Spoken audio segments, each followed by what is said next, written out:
Shalom, salam sejahtera untuk kita semuanya. Selamat pagi bersama Allah di waktu fajar.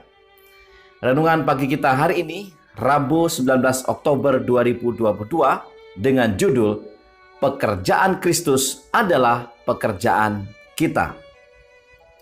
Ayat inti terdapat di dalam Yesaya 61 ayat yang kedua.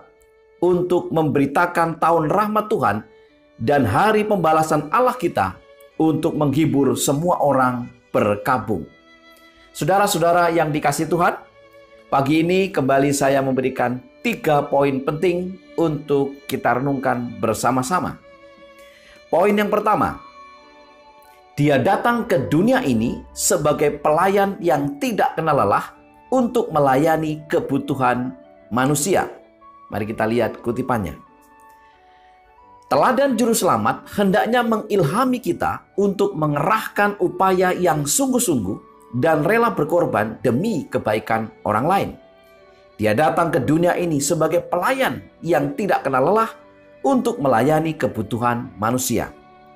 Kasih untuk mereka yang terhilang dinyatakan dalam semua yang Dia katakan dan lakukan.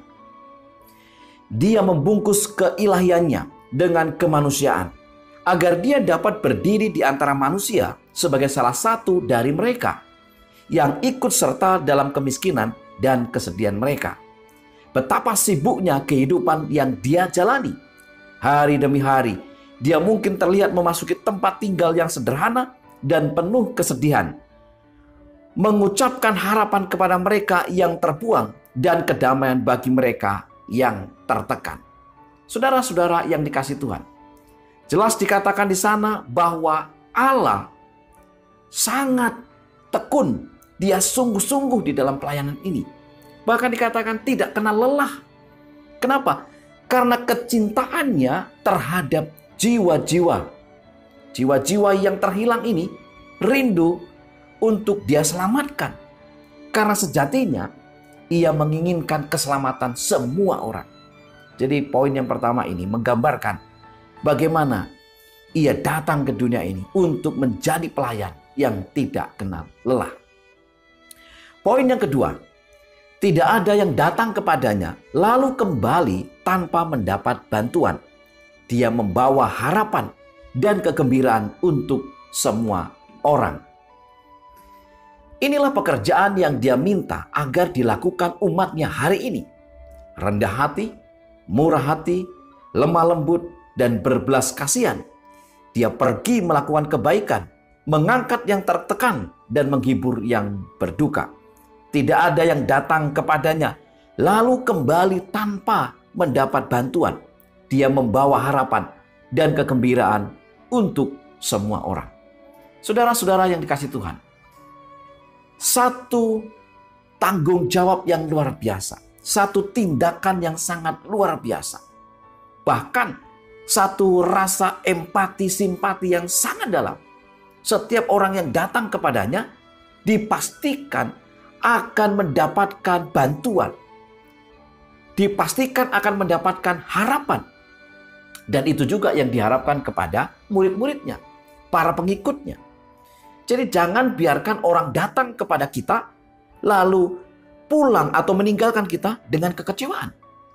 Biarlah setiap orang yang datang kepada kita meninggalkan kita penuh dengan sukacita, karena ada harapan, karena ada pertolongan, karena ada kasih yang dibagikan.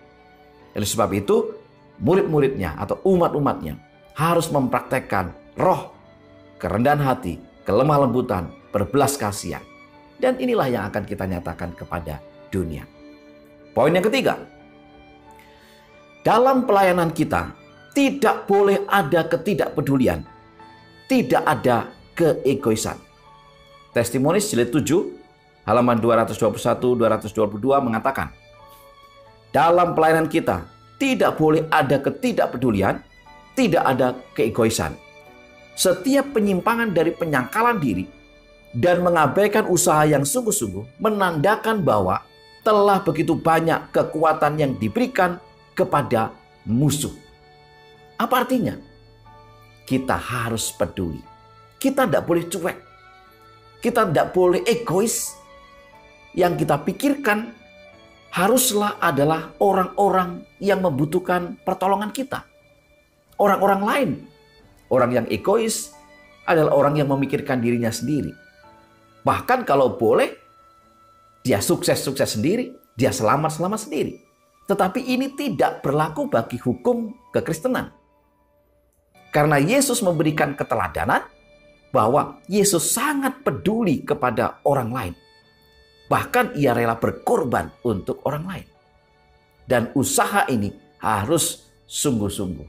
Tidak boleh ada keegoisan, tidak boleh ada ketidakpedulian. 3 poin utama kita hari ini adalah dia datang ke dunia ini sebagai pelayan yang tidak kenal lelah untuk melayani kebutuhan manusia. Yang kedua, tidak ada yang datang kepadanya atau kepada Yesus lalu kembali tanpa mendapat bantuan. Dia membawa harapan dan kegembiraan untuk semua orang. Pastikan siapa saja yang datang kepada kita atau yang kita temui, mereka beroleh sukacita, mereka memperoleh kegembiraan, mereka memperoleh berkat. Yang ketiga, dalam pelayanan kita tidak boleh ada ketidakpedulian, tidak ada keegoisan. Tuhan mengajarkan kepada kita untuk kita memikirkan orang lain. Kita mempraktekkan kelemah lembutan. Kita mempraktekkan belas kasihan. Dan tujuannya adalah membawa kabar pengharapan ini kepada orang-orang yang ada di sekitar kita. Marilah kita tunduk kepala dan kita berdoa. Bapa di surga, terima kasih untuk firman pagi hari ini. Kami sungguh dikuatkan. Namun biarlah kuasa Roh Kudus Tuhan Engkau curahkan kepada masing-masing kami. Sehingga kami mampu memahami dan mengerti akan firman ini. Berkati umat-umat Tuhan dimanapun mereka berada yang mendengarkan kabar sukacita hari ini. Dalam nama Yesus kami berdoa. Amin. Saudara-saudara yang dikasihi Tuhan, selamat beraktivitas bersama Allah di waktu fajar. Tuhan memberkati kita.